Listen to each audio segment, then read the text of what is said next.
Welcome. Today we're going to be exploring the campaign map of Three Kingdoms and the motley crew of warlords that inhabit it.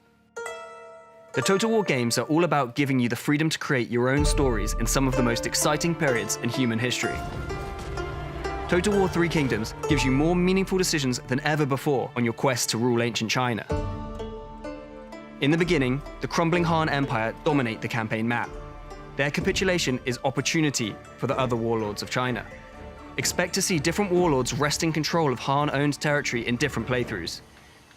Sun Jian is well positioned to dominate southern China and hoover up the struggling Han Empire that once ruled the south unchallenged. His playstyle incentivizes aggression.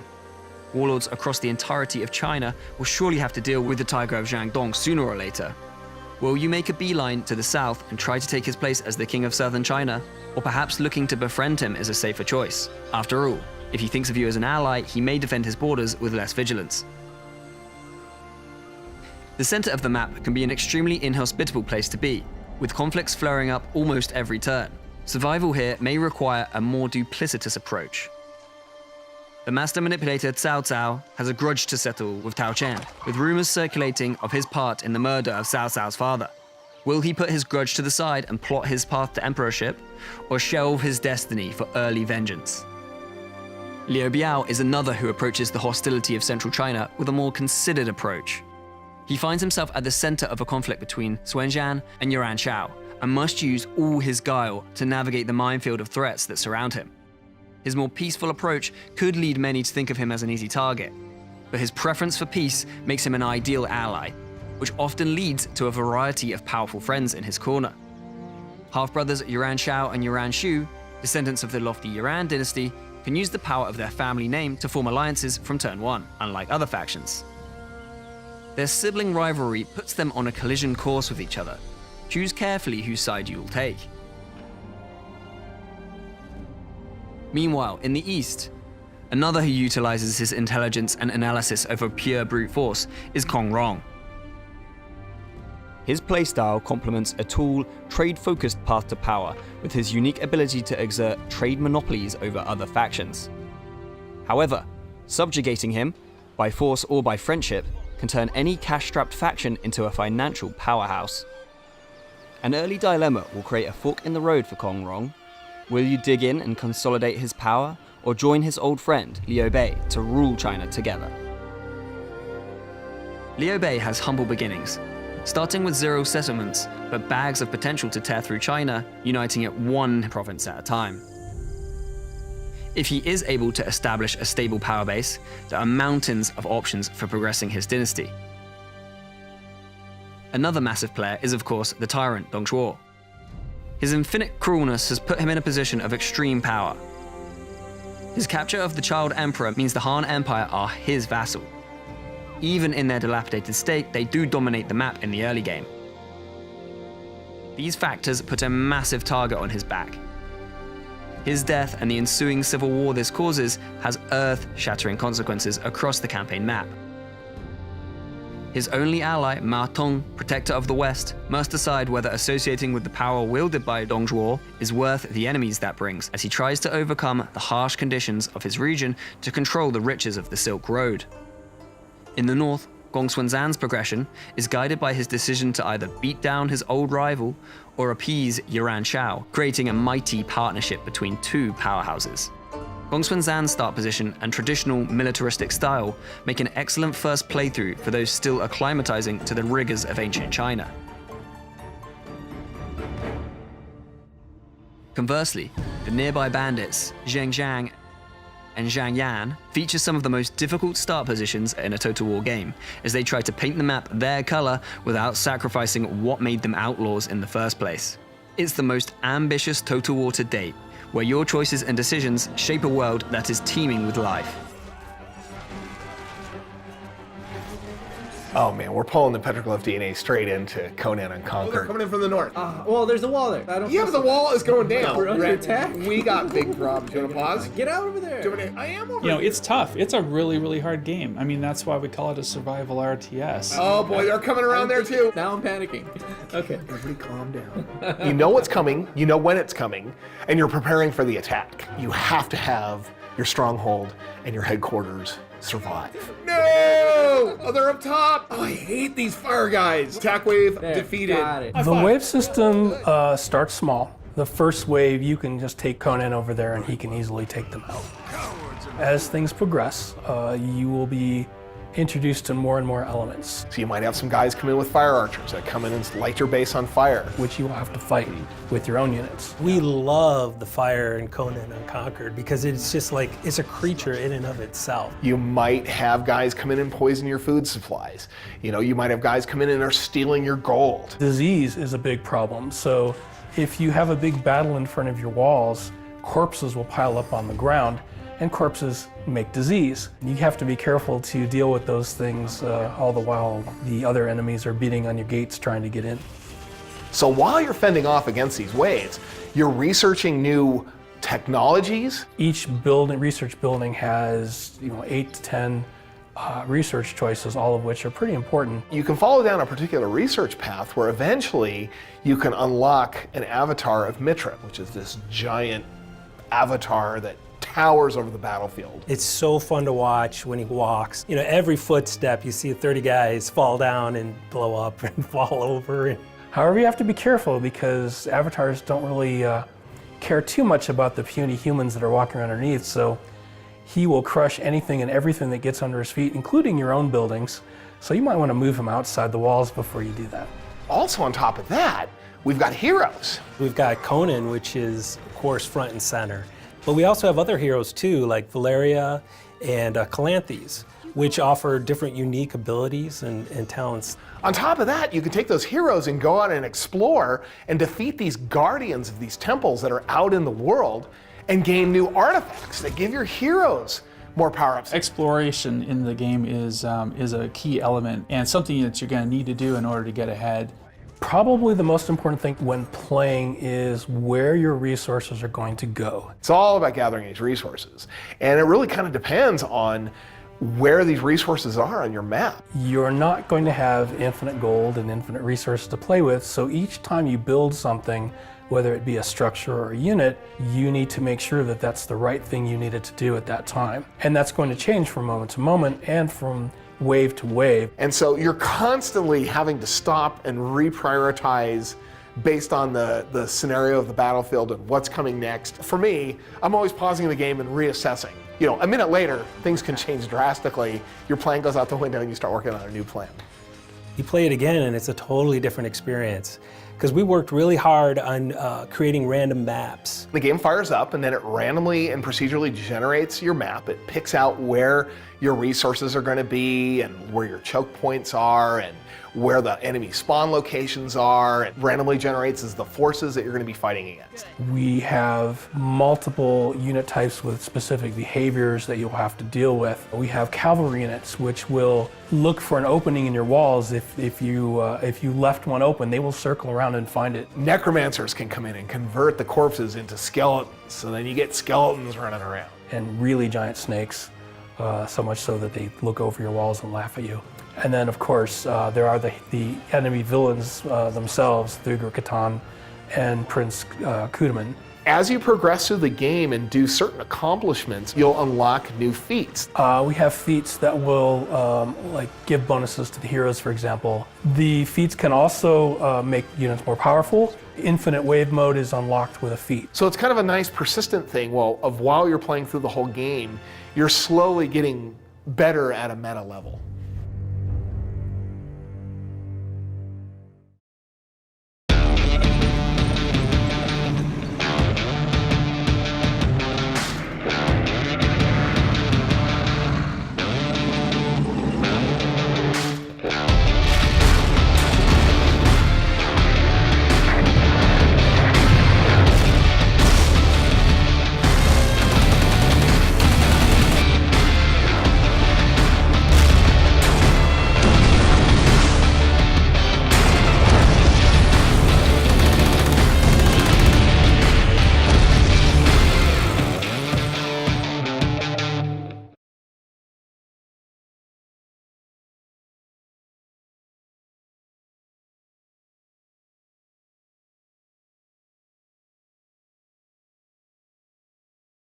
Peggy 16.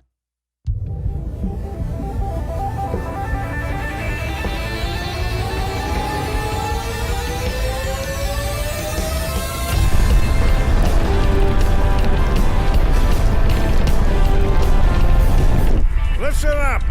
It starts here. This is where we rebuild the Star Union. First reports say no activity in sight. Guess you won't get a chance to try those new cannons after all.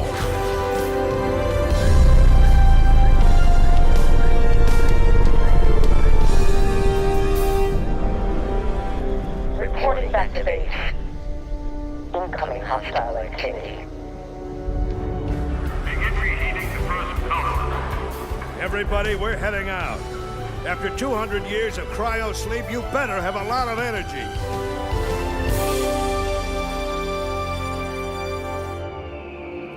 Keep your visors peeled. I'm starting to have a feeling we're not alone. Chief, take a look at this. What a cool flower. Great. Pick it up and send it to your mother. Chief, whoa! Enemy troops dead ahead! Oh, shit! Stand down, or we'll squash you like insects. You would die for a fallen empire? No more! Drop your weapons and dismount that dinosaur! Right now! Never. The empire you serve is long gone. You freed yourself. You listen to her, and that is the last thing that you'll ever hear. Don't let him control you again. Surrender! If you want to live in 5, 4, 3, 2, 1!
darling. Huh?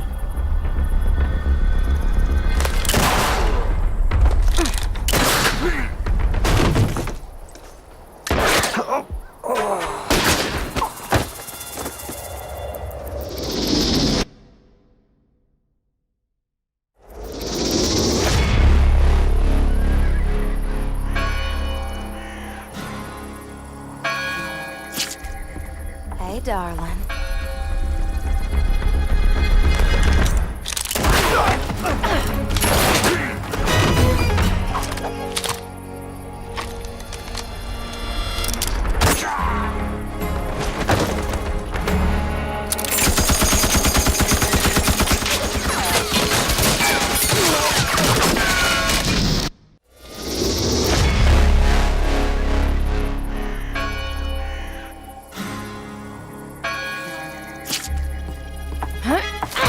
I know where to hit.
We're too late.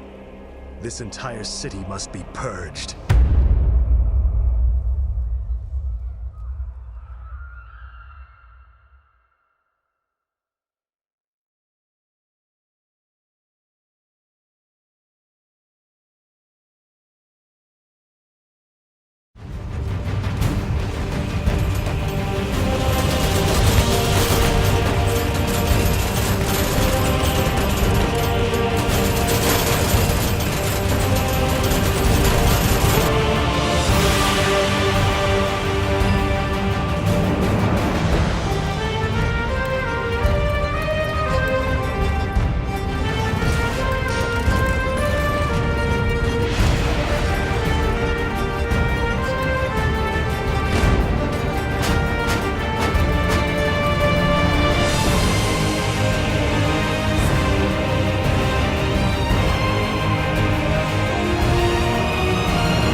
Hello, and welcome to the Xenonauts 2 Kickstarter.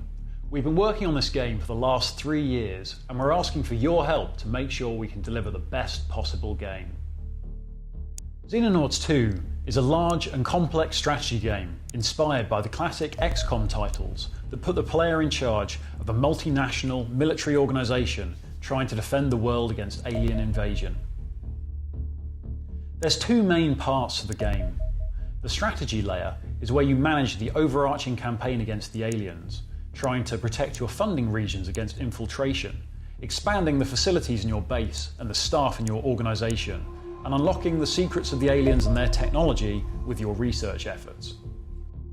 Any battle initiated on the strategy layer is fought out on the tactical layer, where you lead a small team of persistent soldiers in tense, turn-based combat missions. There are a wide variety of fully destructible environments to experience, a vast amount of soldier equipment to experiment with, and many different types of alien unit for the player to encounter on the battlefield. Together, these 2 halves of the game make a strategic experience of almost unrivaled depth. We have taken the ideas from the first Xenonauts and expanded upon them to create something deeper and more distinctive, making better use of our Cold War setting and giving the player many more interesting decisions to make and exotic new toys to play with. We need your help because we're a small team making a really, really big game. So far, we've self-funded development with our income from the first Xenonauts, but the sequel is a larger and more expensive game, and we simply don't have the budget to implement all the cool features and little touches that we'd like to include. Anything you pledge will be spent on making Xenonauts 2 a better game, and we're letting you guys choose what features we implement as stretch goals. You can read all about the various different features and how to vote on our Kickstarter page down below. The support you gave us in our previous Kickstarter was unbelievable, and it made a huge difference to the final quality of the first game. We'd love to make a sequel that builds those foundations into something truly memorable, so we hope you'll be willing to support us a second time.